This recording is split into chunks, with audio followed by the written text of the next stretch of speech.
Hello बच्चों, welcome back to our channel. क्या हाल चाल, कैसे हो आप सब? आई होप आप सब बढ़िया होगे, मस्त होगे। तो बच्चों, हम लोग कर रहे हैं चैप्टर नंबर 10 फाइनेंशियल मार्केट। तो चलिए कंटिन्यू करते हैं इस चैप्टर को और देखते हैं आज का क्या टॉपिक है। तो बच्चों, आज का जो हमारा टॉपिक है वो है आपका स्टॉक एक्सचेंज या फिर आप बोल लो स्टॉक मार्केट। लास्ट क्लास में हम लोगों ने पढ़ा था money market and capital market. Capital market के दो कंपोनेंट्स होते हैं, प्राइमरी मार्केट, सेकेंडरी मार्केट। अगर आप लोगों ने नहीं देखा है ये वीडियो, जाके जरूर जरूर जरूर देखो, पूरा कनेक्टेड है।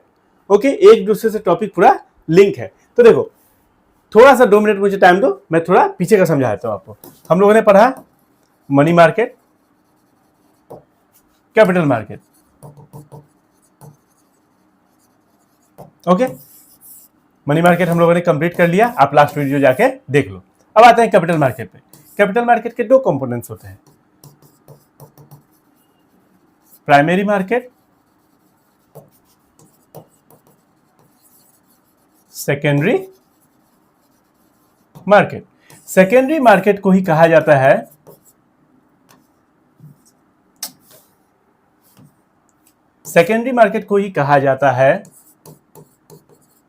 स्टॉक एक्सचेंज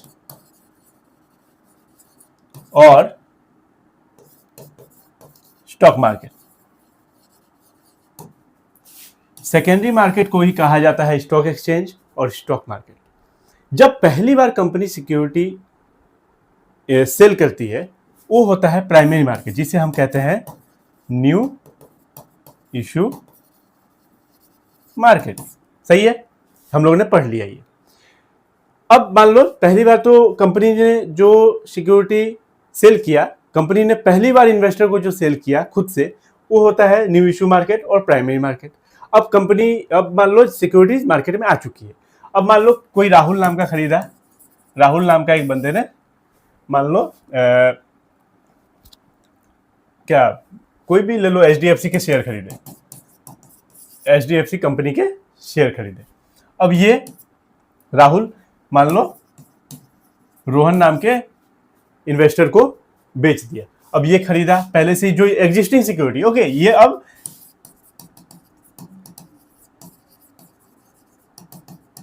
एग्जिस्टिंग सिक्योरिटीज की बात हो रही है। ओके, न्यू सिक्योरिटीज की बात नहीं हो रही है। राहुल के पास शेयर थे एचडीएफसी के, राहुल ने सेल किया और रोहन ने परचेज किया। तो ये जो buying and selling of securities हो रही है, इसी कहते हैं ट्रेडिंग, इसी को कहते हैं स्टॉक मार्केट, इसी को कहते हैं स्टॉक एक्सचेंज, इसी को कहते हैं सेकेंडरी मार्केट। एक खरीद रहा है, दूसरा बेच रहा है, इसमें कंपनी की इन्वॉल्वमेंट नहीं है।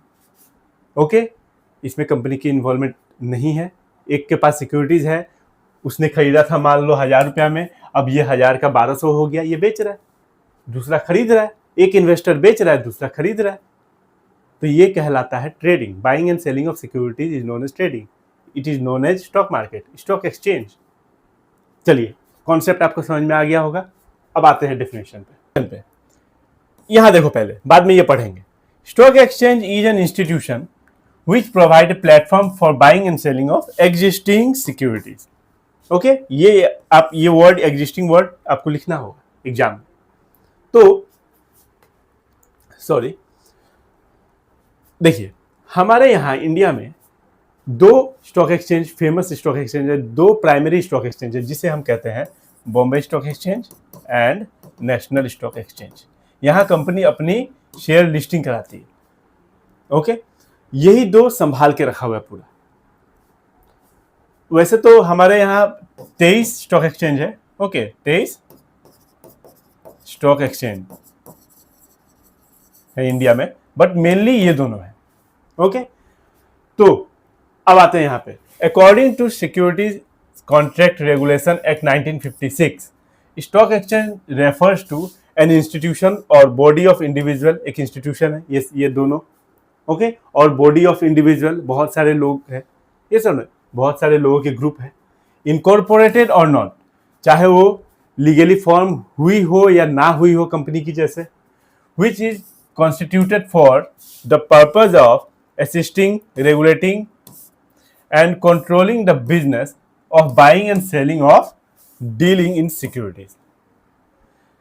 देखिए, एक ऐसा बॉडी, एक ऐसा institution or body of individual, बहुत सारे लोग हैं उसमें, ये सब ना, ब्रोकर है, अंडरराइटर है, बहुत सारे लोग हैं, तो वही बोला गया है बॉडी ऑफ इंडिविजुअल, इनकॉर्पोरेटेड और नॉट, चाहे वो लीगली फॉर्म हुई हो कंपनी की जैसे या ना हुई हो, which is constituted for the purpose of assisting, help करना, buying and selling of securities, okay, help करना, रेगुलेट करना, ओके, कैसे चलेगा, रूल्स एंड रेगुलेशन के हिसाब से चलेगा, तो रेगुलेट करना एंड कंट्रोल करना, देखते रहना कि कहीं फ्रॉड वगैरह तो ना हो रहा हो, गैम्बलिंग वगैरह तो ना हो रहा हो, तो कंट्रोल करना, controlling of business of buying and selling और डीलिंग इन सिक्योरिटीज, ओके, जब खरीद बिक्री हो रही है सिक्योरिटीज की तो कोई फ्रॉड ना हो, रूल्स एंड रेगुलेशन के हिसाब से हो, हेल्प किया जाए, ओके, तो ये सब पूरे जो ये पूरा मैकेनिज्म है इसी को कहते हैं स्टॉक एक्सचेंज। ये पूरा देखता है अच्छे से कि कहीं कुछ दिक्कत तो नहीं आ रही है, ओके, तो आई होप आपको समझ में आ गया होगा, स्टॉक मार्केट बोल लो या स्टॉक एक्सचेंज बोल लो क्या होता है। नेक्स्ट हमारा टॉपिक है फंक्शन ऑफ स्टॉक एक्सचेंज, इसको भी देख लेते हैं। Number 1, providing liquidity and marketability to existing security. The basic function of stock exchange is to provide ready market for sales and purchase of existing security. तो सबसे पहले तो आपको पता ही है कि सेल्स एंड परचेज किसका होता है, एग्जिस्टिंग सिक्योरिटी का, इन्वेस्टर टू इन्वेस्टर, एक इन्वेस्टर दूसरे इन्वेस्टर को बेचता है, एक खरीदता है एक बेचता है। अब ये एकदम एनी टाइम आप कर सकते हो, है कि नहीं। आजकल तो क्या है, आजकल फोन पे सब कुछ आपका ऐप के थ्रू हो रहा है, ये सर नो, तो एंजल ब्रोकर आपका, अगर मान लो आपके पास ऐप है या ग्रो ऐप है, आप एक क्लिक पे सेल करो, चाहे एक क्लिक पे परचेज करो शेयर, ओके। तो वही चीज़ बताया है, अगर आपको पैसे चाहिए तो आप शेयर बेच के आपके पास पैसे आ जाएंगे 1-2 दिन में। और मार्केटेबिलिटी फॉर एग्जिस्टिंग सिक्योरिटी, तो एनी टाइम आपका रेडी मार्केट है, ओके, आप जब चाहो तब आप अपना सेल एंड परचेज कर सकते हो, ट्रेडिंग कर सकते हो।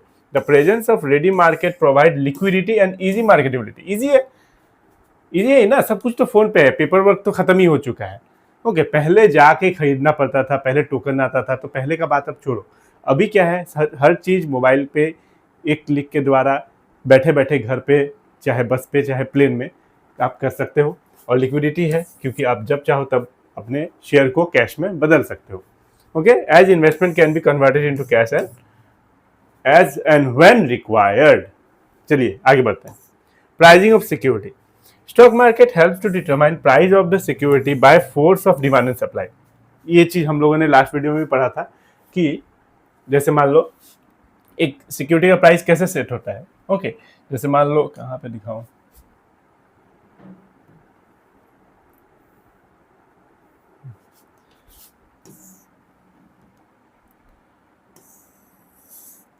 जैसे मान लो ये डिमांड कर्व है, ये सप्लाई कर्व है, यहाँ पे इक्विलिब्रियम पॉइंट ये हो गया, अब ये आपका प्राइस सेट हो गया।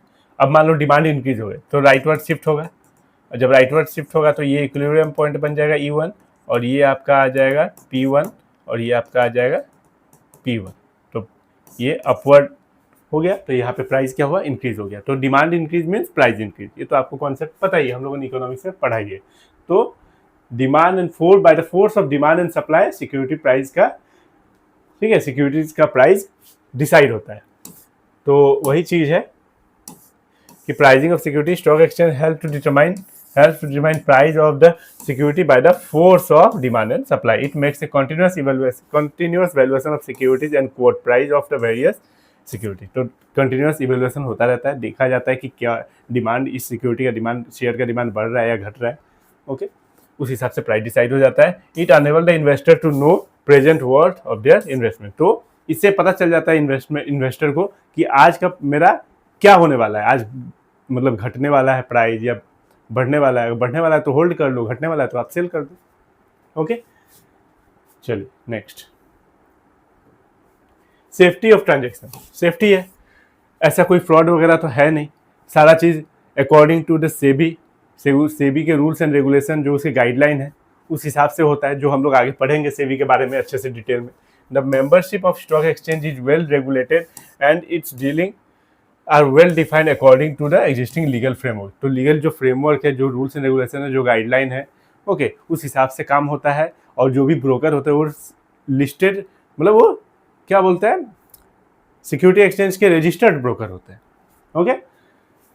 तो this ensure that investor get safe and fair deal, okay. Fair deal होता है सबके साथ, ऐसा नहीं कि एक ही शेयर आप किसी को कम में बेच रहे हो, किसी को ज़्यादा में बेच रहे हो, ऐसा नहीं होता है। चलिए आगे बढ़ते हैं। कंट्रीब्यूट टू इकोनॉमिक ग्रोथ, सही है। आप अगर मान लो शेयर खरीद रहे हो, अब कंपनी को पैसे चाहिए तो कंपनी क्या करती है, बहुत सारे तरीके हैं, शेयर इशू करेगी, डिवेंचर इशू करेगी। तो अभी शेयर का एग्जांपल लेते हैं। शेयर अगर इशू कर रही है तो कंपनी के पास मान लो पब्लिक, हम लोग खरीदेंगे, हम लोग इन्वेस्टर है, हम लोग खरीदेंगे, तो पब्लिक खरीदेगी और पैसे कहाँ चले जाएंगे, कंपनी के पास। तो कंपनी उसका अलग अलग प्रपोजल में इन्वेस्ट करेगी, अलग अलग प्रोजेक्ट में प्लांट एंड मशीनरी खरीदेगी, ये समझो।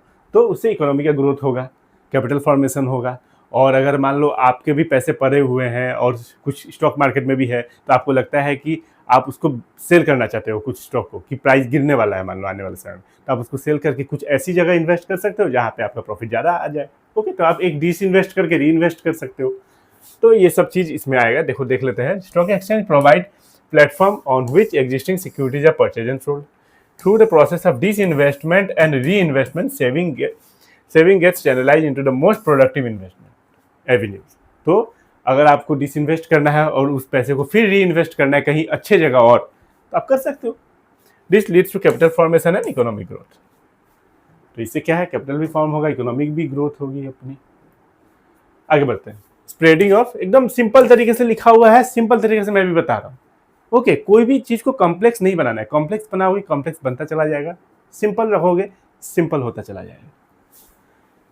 स्प्रेडिंग ऑफ इक्विटी कल्ट, अब ये क्या होता है, देखो अब लोग एनकरेज हो रहे हैं। इक्विटी कल्ट का मतलब क्या, लोग एनकरेज हो रहे हैं। लोग इस क्या बोलते हैं, पहले क्या करते थे, पहले लोग अगर पैसा है तो लैंड में इन्वेस्ट करते थे, गोल्ड में इन्वेस्ट करते थे, तो उसके लिए ज़्यादा पैसे चाहिए होते थे, है कि नहीं, ज़्यादा पैसे चाहिए। लेकिन अब आपके पास अगर 1000 रुपया भी है तो आप इन्वेस्ट कर सकते हो, लाख रुपया भी है तो कर सकते हो।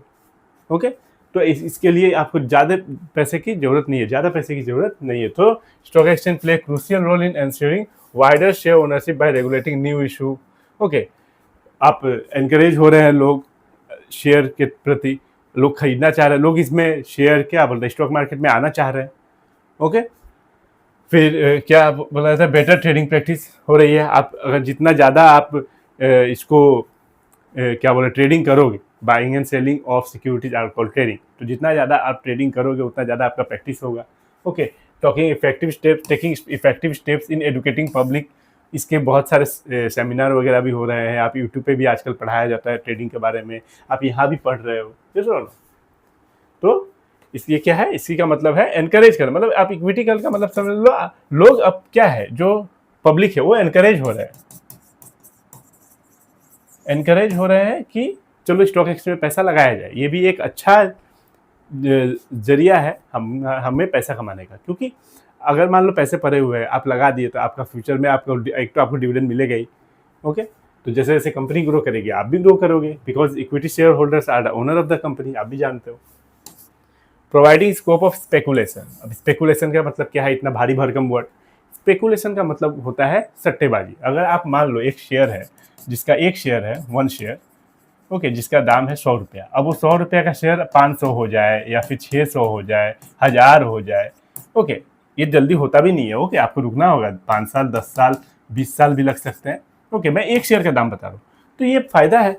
आपके पास मान लो 1 लाख शेयर है, ओके, एक शेयर का दाम 100 रुपया, जो 10 साल बाद या 20 साल बाद आपका 1000 रुपया हो जाए, तो आपका कितना का फायदा हो गया, 900 रुपया का फायदा हो गया। तो ये क्या है, ये एक सट्टेबाजी है, लेकिन ये हेल्दी स्पेकुलेशन है, ये गैम्बलिंग नहीं है।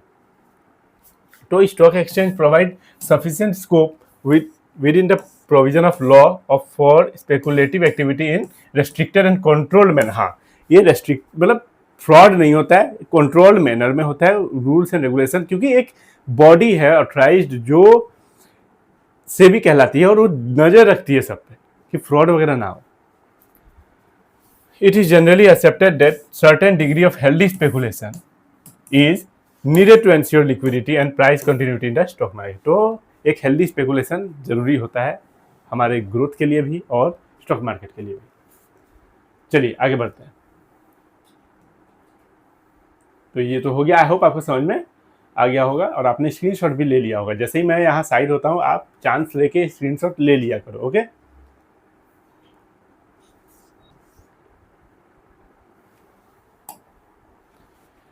नेक्स्ट हमारा टॉपिक आता है trading procedure on A stock exchange. अब ट्रेडिंग कैसे होता है, ओके, देखिए आजकल सब इलेक्ट्रॉनिकली हो रहा है।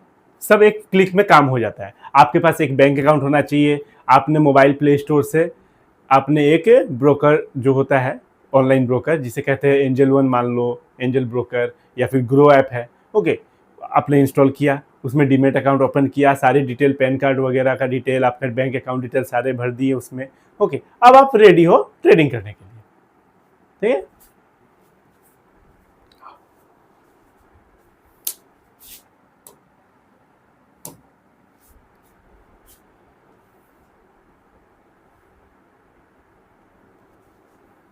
नेक्स्ट हमारा आता है topic trading procedure on A stock exchange. Very very important. चलिए देखिए ट्रेडिंग कैसे होता है। सबसे पहले एक सिंपल तरीके से समझते हैं। आपके पास एक बैंक अकाउंट होना चाहिए, मान लो आपके पास बैंक अकाउंट है। उसके बाद आपके फोन में आपके पास प्ले स्टोर है, प्ले स्टोर से एक ऐप डाउनलोड कर लो जिसको कहते हैं एंजल ब्रोकिंग या ग्रो ऐप, वो एक ब्रोकर ही है, ओके। अब आप उसमें डीमेट अकाउंट ओपन करो, डीमेट अकाउंट खोलना होगा। उसमें क्या करना होगा, आपको सारे बैंक अकाउंट डिटेल, अपने जो बैंक अकाउंट आपका है, आपका फिर पैन कार्ड डिटेल, सब कुछ आपको अच्छे तरीके से जो जो मांगेगा वो देना होगा। फिर आप रेडी हो परचेज एंड सेल करने के लिए सिक्योरिटी, फिर आप ट्रेडिंग करने के लिए रेडी हो। आप चाहे तो सेल करो, चाहे तो परचेज करो। तो बोलने में तो 1 मिनट भी नहीं लगा, बट हमें तो एग्जाम में लिखना है, तो हमें तो अच्छे तरीके से स्टेप बाय स्टेप लिखना होगा और पढ़ना भी होगा। और ये टॉपिक बहुत इंपॉर्टेंट भी है और थोड़ा लंबा टॉपिक है। आपको लग रहा हो कि एक पॉइंट इतना बड़ा है, लेकिन बहुत ही आसान है, ओके। आराम से समझेंगे, आपको कॉन्सेप्ट समझ में आ जाएगा, 100% समझ में आ जाएगा, बस थोड़ा टाइम देना आप मेरे। चलो देखो, सबसे पहले क्या करेंगे हम, सबसे पहले सिलेक्शन ऑफ ए ब्रोकर, एकदम हड़बड़ी नहीं करना। The first step is to select broker. पहले ब्रोकर सिलेक्ट करेंगे। आजकल तो ऑनलाइन हो रहा है, सब काम इलेक्ट्रॉनिकली हो रहा है, आपको पता ही, सब फोन में ही हो जाता है, चाहे बस पे हो, घर पे हो, प्लेन में हो, ट्रेन में हो, कहीं भी हो, सब ऑनलाइन हो रहा है, सब मोबाइल से हो जा रहा है। The first step is to select broker. आपके पास एंजल वन है मान लो, ओके, एंजल ब्रोकर, ओके, एक ऐप है जो आपने प्ले स्टोर से डाउनलोड किया है। Who will buy and sell security on behalf of investor. Investor के बिहाफ पे, आपके बिहाफ पे या मेरे बिहाफ पे वो बाय एंड सेल करेगा। This is necessary because trading of security is possible only through SEBI registered broker. एक सेबी रजिस्टर्ड होना पड़ेगा, ये सब सेबी रजिस्टर्ड है, ओके, जो मैंने पहले ही बताया। Who are the member of the stock exchange के मेंबर भी होने होंगे और सेबी रजिस्टर्ड भी होना होगा, ठीक है। ब्रोकर में भी एक इंडिविजुअल भी हो सकता है, ब्रोकर पार्टनरशिप फर्म भी हो सकता है, कॉर्पोरेट बॉडी भी हो सकता है, ओके। तो तीनों में से कोई एक है ही। द ब्रोकर चार्ज ब्रोकरेज और कमीशन फॉर हिज सर्विस। अब ब्रोकरेज क्या, जो ब्रोकर है फ्री में काम तो करेगा नहीं, उसको क्या चाहिए, कमीशन या पैसा चाहिए। बिफोर, चलो आगे उसको ऊपर कर देते हैं, समझ में आ गया। Before placing order investor has to provide following document. PAN card देना होगा आपको, PAN card number, bank detail, date of birth, address, depository detail, educational qualification, residential status, client registration form, तो ये सब आपको देना होगा। उसके बाद आपका क्या होगा, नंबर 2, कोई दिक्कत नहीं है इसमें, आप स्क्रीनशॉट लेते रहना, ओके।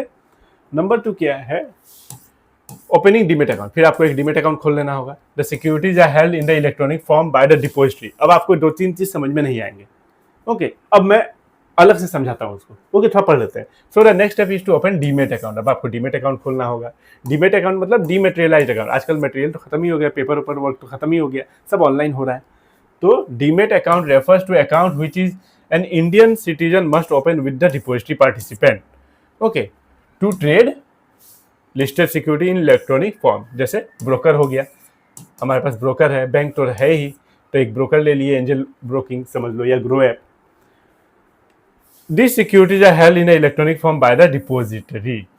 अब ये सब आपको थोड़ा समझ में आ नहीं रहा होगा, मुझे लग रहा है। अब आप एक छोड़ो, इसको छोड़ो, ओके, इसको आएंगे, अभी करेंगे। आप यहाँ आ जाओ, यहाँ ध्यान देना, अच्छे से ध्यान देना, आपको समझ में 100% आ जाएगा। देखो 3 लोग होते हैं, नंबर 1, नंबर 2, नंबर 3, 3 लोग होते हैं। एक होता है इन्वेस्टर, एक इन्वेस्टर्स होता है, अच्छे से लिखते हैं। एक होता है ब्रोकर, जिसको हम कहते हैं डिपॉजिटरी पार्टिसिपेंट, इसी को। और एक होता है डिपॉजिटरी होता है, ठीक है। ये 3 लोग होते हैं। इन्वेस्टर, एकदम ध्यान से सुनते रहना, ठीक है। इन्वेस्टर जो है डिपॉजिटरी से डायरेक्ट कांटेक्ट नहीं कर सकता। ओके, क्या नहीं कर सकता है, डायरेक्ट कांटेक्ट ये इससे नहीं मिल सकता है, तो ये तो खत्म हो गया, ये इससे तो मिलेगा नहीं, इसलिए इसने क्या रखा है, ब्रोकर एक रखा हुआ है। ओके, इसने ब्रोकर रखा हुआ है। अब इसको शेयर खरीदने हैं, परचेज करने हैं। अब इसको परचेज करने हैं तो ये क्या करेगा, इसको पैसे देगा, ये इसको देगा। ओके, डिपॉजिटरी कौन है, अब जैसे मान लो इन्वेस्टर तो हम लोग हो गए, ब्रोकर एक ब्रोकर होना पड़ेगा आपको, ऑनलाइन आजकल तो ऑनलाइन मिल जाता है, एंजल ब्रोकर या ग्रो ऐप। डिपॉजिटरी कौन है, डिपॉजिटरी हमारे इंडिया में दो डिपॉजिटरी है, NSDL, CDSL, ये दो डिपॉजिटरी है हमारे इंडिया में। और इन दोनों के पास जितने भी कंपनी के share, debenture, bond, mutual fund वगैरह सब का डिटेल इलेक्ट्रॉनिक फॉर्म में इन दोनों के पास है, मतलब डिपॉजिटरी के पास है। ओके, जैसे बैंक के पास सारा, आरबीआई के पास क्या है, आरबीआई के पास क्या है, आरबीआई पढ़े होगे, आरबीआई के पास जितने भी बैंक है, कमर्शियल बैंक, सबका डिटेल है कि नहीं, है ना। तो उसी तरीके से डिपॉजिटरी के पास क्या है, सारा शेयरवेयर का चिट्ठा पिट्ठा है, सब कुछ है, उसको पता है कब कौन कितने हमारे इन्वेस्टर है, कितने क्या है, सब पता है उसको। ठीक है, तो यहां तक आपको समझ में आ गया। अब होता क्या है, जैसे इसको परचेस करना है तो ये इसको बोलेगा, है कि नहीं, आप ऑनलाइन हो गया आजकल, तो आप इसको बोलोगे, फिर ये जाके इधर कांटेक्ट करेगा, फिर अगर इससे शेयर देना है तो ये इसको दे देगा, फिर ये यहाँ पे दे देगा। ओके, इसको पैसे मिल जाएंगे, इसको शेयर मिल जाएंगे। ओके, तो इस तरीके से चलता है। तो थोड़ा पढ़ लेते हैं, फिर आते हैं वापस।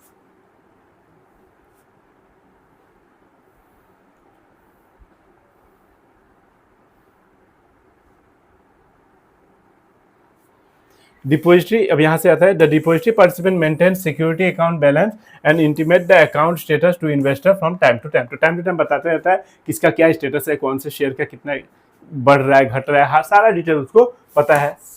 ठीक है, इंटीमेट करता रहता है सब चीज़ को।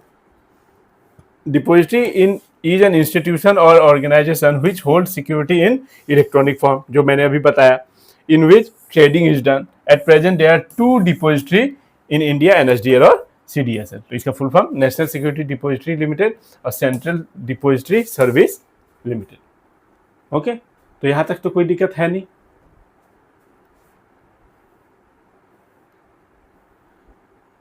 अब placing the order, the next step is to place the order, the next step is to place the order with the broker. Only the securities of listed company can traded on the stock market. तो listed company जो है, जो listing है stock market में, उसी के share खरीद बिक्री होते हैं। ओके, जो कंपनी को पहले लिस्ट करवाना पड़ेगा, लिस्टिंग करवाना पड़ता है अपने शेयर को। Match the share and best price, the broker will then go online and connect to the main stock exchange and match the share and the best price. तो अगर मान लो आपको, मान लो बोल दिया कि 1000 तक का शेयर चाहिए या 500 तक के, 0 से लेकर 500 तक का शेयर चाहिए, तो वो उसे मैच करके ढूंढ के दे देगा आपको। एग्जीक्यूटिंग ऑर्डर, फिर आप ऑर्डर प्लेस करोगे। When the share can be bought और sold at the price mentioned, it will be communicated to the broker terminal and the order will be executed electronically. The broker will issue a trade confirmation slip to investor. तो broker क्या करेगा, trade conformation slip एक देगा, किसको, investor को। तो ये सब आजकल तो क्या बोलता है, पेपर तो आता नहीं है, सब इलेक्ट्रॉनिकली आपका मैसेज वगैरह या मेल वगैरह आ जाएगा। इशू ऑफ कॉन्ट्रैक्ट नोट, एक कॉन्ट्रैक्ट नोट भी इशू होगा। After the trade has been executed within 24 hour the broker issue a contract note. Broker एक कॉन्ट्रैक्ट नोट भी दे देगा आपको, वो भी मेल वगैरह आ जाएगा आपको। अब देखना, अब असली चीज आएगा, delivery of share and making payment. Now the investor has to deliver the share sold or pay cash for the share bought. जिसने खरीदा है उसको शेयर वगैरह दे देना है और कैश पे कर देना है। This should be done immediately after receiving the contract note. Contract note मिलते ही ये काम शुरू होगा, और before the day when the broker shall make payment और deliver your share to the exchange. This is called pay in day. अब देखो, अब आपको यहाँ पे फिर समझाना होगा, रुक जाओ, आ जाओ यहाँ पे, यहीं पे समझाता हूँ। क्या कौन कौन था, number one investor, number 2 broker, number 3 depository. इसी को बोला जाता है डिपॉजिटरी पार्टिसिपेंट। अब ये परचेज किया, मान लो ये परचेज कर रहा है, हाँ, तो ये जब परचेज कर रहा है तो ये परचेज कर रहा है तो ये इसको पैसे देगा और ये इसको देगा। तो जब ये इसको देगा, जिस डेट को देगा उसको बोला जाता है पे इन डे। जब ये पैसे ब्रोकर पैसे डिपॉजिटरी को देता है NSDL और CDSL, तो जब ब्रोकर डिपॉजिटरी को पैसे देता है तो उसको बोला जाता है पे इन डे। और जब पैसे देने के बाद जब ये इसको वापस शेयर देगा तो उसको बोला जाता है पे आउट डे। मतलब जब डिपॉजिटरी के पास पैसे आ रहे हैं, पैसे या फिर शेयर भी आ सकते हैं। अब मान लो ये परचेज कर रहा है, क्या पता ये सेल कर रहा हो, ऐसा भी तो हो सकता है ना। तो मैं एक एग्जांपल, आप दोनों समझ लेना। अगर परचेज कर रहा है तो ये इसको पैसे देगा, ओके, और ये इसको पैसे देगा। तो जब ये ब्रोकर इसको पैसे देगा यहाँ पे तो उसको बोलते हैं पे इन डे। और जब डिपॉजिटरी जब पैसे मिल गए हैं तो जब डिपॉजिटरी इसको शेयर देगा तो इसको बोला जाता है पे आउट डे। यहाँ से पैसे आ रहा है तो पे आउट, पे इन यहाँ पे जा रहा है। चाहे वो अब ये सेल कर रहा है, तो अब ये सेल कर रहा है तो ये इसके पास क्या चल जाएगा, शेयर चला जाएगा और फिर ये शेयर इसको देगा। तो बात देखिए, अगर ये शेयर भी इसको दे रहा है तो इसको पे इन डे ही बोलेंगे, और वापस ये इसको पैसे दे रहे हैं तो पे आउट डे बोलेंगे। तो पैसा दो या शेयर दो, ओके, आप परचेज करो या सेल करो। अगर ब्रोकर से डिपॉजिटरी के पास जा रहा है तो पे इन डे, डिपॉजिटरी से ब्रोकर के पास आ रहा है तो पे आउट डे। कोई दिक्कत नहीं, वही चीज लिखा हुआ है। कहाँ गया? हाँ, delivery of share and making payment. Now the investor has to deliver the share sold or pay cash, या तो sold or pay cash for the share bought. This should be done immediately after receiving the contract note before the day when the broker shall make payment or delivery of share. Payment करो या delivery of share, या purchase करो या sell करो, बात एक ही। Okay, to the exchange. This is called pay in day. तो जब जिस डेट को डिलीवर करेगा शेयर या पैसे देगा डिपॉजिटरी को, एक डिपॉजिटरी पार्टिसिपेंट मतलब एक ब्रोकर अगर पेमेंट कर रहा है या फिर ऑन बिहाफ ऑफ इन्वेस्टर या फिर सेल कर रहा है तो उसको बोलते हैं पे in day. Settlement of cycle, cash is paid और सिक्योरिटीज आर डिलीवर्ड ऑन पे in day which is before T+2 as a settlement cycle is T+2 days on with effect from April 2023 rolling settlement basis। अब ये क्या है T+2? अब ये क्या है? T का मतलब है ट्रांजैक्शन डे प्लस 2 डेज, मतलब ट्रांजैक्शन हुआ है मान लो मंडे को, ओके, मंडे को ब्रोकर ने डिपॉजिटरी को दिया तो 2 दिन के अंदर वेडनेसडे तक आपका काम हो जाना चाहिए। मतलब वेडनेसडे तक डिपॉजिटरी इसको पैसे या फिर शेयर वापस दे देगा, ओके। और on the T+2 days the stock exchange will deliver the share और making payment to the other broker, this is called pay out day. तो वही पे आउट डे हो गया। मतलब T+2 days, अगर मान लो ये जो हुआ था ना, जब मान लो ये इन्वेस्टर था, ये ब्रोकर था, ये डिपॉजिटरी था,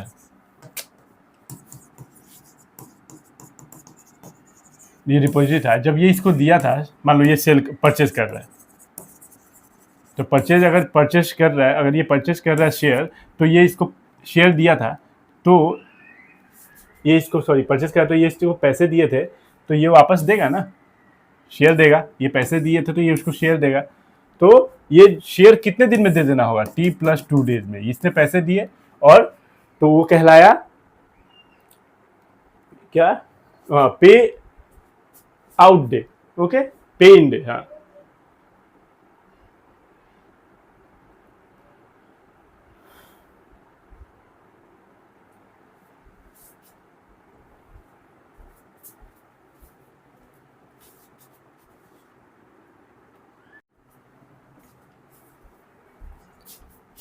जैसे कैसे था देखो, जैसे एक क्या था, एक इन्वेस्टर था, एक ब्रोकर था जिसको डिपॉजिटरी पार्टिसिपेंट भी बोलते हैं, और एक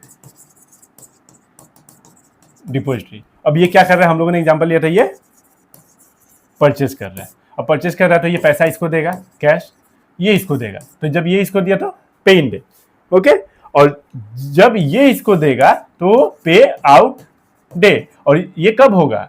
ये होगा T+2 डेज में। जब ये दिया मान लो मंडे को, तो ये वेडनेसडे तक काम हो जाना चाहिए।